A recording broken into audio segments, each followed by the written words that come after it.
مضمون Urdu class second year, اور اس میں تیسرا سبق ہے نواب محسن الملک، جسے لکھا ڈاکٹر مولوی عبدالحق نے۔ عبارت ہے: ان میں پارس پتھر کی خاصیت تھی، کوئی ہو کہیں کا ہو ان سے چھوا نہیں اور کندن کا ہوا نہیں۔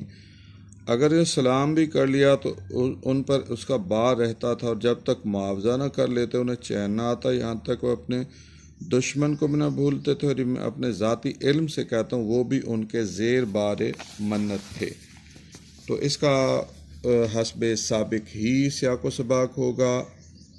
مولوی عبدالحق اپنی تصنیف چند ہم عصر میں شامل اس شخصی خاکہ بر صغیر کے عظیم مسلم رہنما نواب سید مہدی علی خان المعروف نواب محسن الملک کے کارناموں اور سیرت کو جامعیت سے پیش کرتے ہیں۔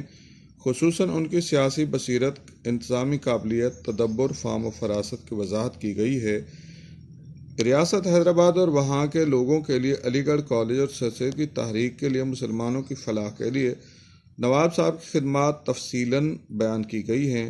نیز ان کی مردم شناسی، رحم دلی، خوش بیانی، مطالعہ کی عادت سے متعلق تفصیلات پیش کی گئی ہیں۔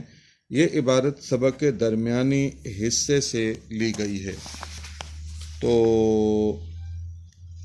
بر صغیر کے مسلمانوں کے عظیم رہنما سید مہدی علی خان المعروف نواب محسن الملک سر سید کے قریبی ساتھیوں میں سے تھے۔ ان کی خوبیاں اجاگر کی گئی ہیں۔ تمثیلی انداز میں انہیں پارس پتھر کی خاصیت کا حامل قرار دیا گیا ہے۔ فارسی اردو ادب میں پارس خیالی پتھر ہے۔ ادبی روایت کے مطابق یہ جس دھات سے چھو جائے وہ سونا بن جاتی ہے۔ تمثیل میں نواب محسن الملک کو ایسا عظیم انسان ظاہر کیا گیا ہے جو دوسرے انسانوں کے فکر و عمل پر اثر انداز ہوتے تھے۔ تو یقیناً نیک اور پارسا باصلاحیت لوگوں کی صحبت میں انسان بہت کچھ سیکھتا ہے۔ فارسی شعر: صحبت صالح ترا صالح کند، صحبت طالح ترا طالح کند۔ نواب محسن الملک ایسے عظیم انسان تھے کہ جو کوئی ان کی صحبت میں آ جاتا وہ کندن ہو جاتا۔ ناخالص سونے کو پگھلا کر خالص کیا جاتا ہے تو اسے کندن کہتے ہیں۔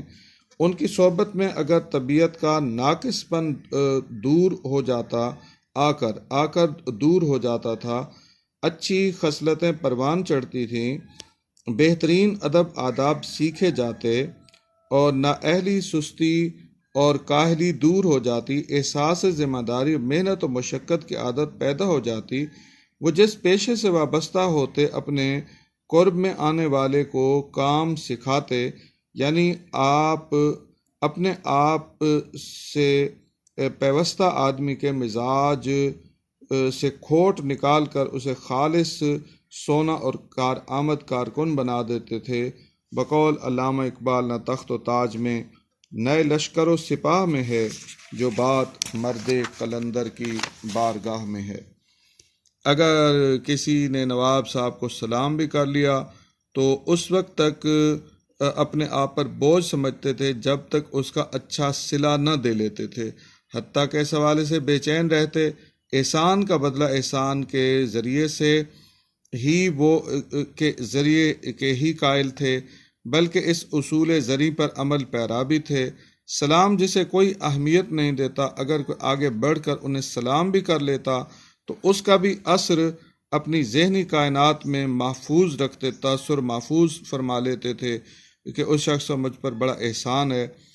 تو اس حوالے سے اس آدمی کو کسی اور موقع پر پہلے سلام کرتے، شکریہ ادا کرتے یا پھر اظہار محبت کرتے، اس کا جو مناسب کام ہوتا تھا جائز وہ کر دیتے تھے، بے چینی سے اچھا صلہ دینے کا انتظار کرتے رہتے تھے۔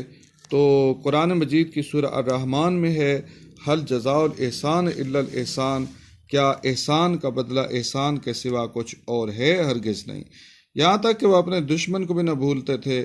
یہ میں اپنے ذاتی علم سے کہتا ہوں کہ وہ ان کے احسان مند تھے۔ نواب صاحب نے مخلص اور مہربان احباب کے ساتھ احسان کیا، مگر وہ اس امر میں اپنے دشمنوں کو بھی فراموش نہ کرتے تھے۔ جب ان کے بدترین مخالف ان کے پاس مسائل حل کرانے کے لیے آتے تو وہ ان کی بھی مدد و دستگیری کرتے تھے۔ اگر کوئی مخالف ان کی مدد کے لیے آتا تو اس کی مالی معاونت کرتے۔ خاندانی اور پیشہ ورانہ مخالفت تو موجود ہوتی، مگر سب ان کے ممنون احسان تھے۔ یہاں احساس لفظ نہیں، احسان، اس لیے انہیں محسن الملک کہا جاتا ہے۔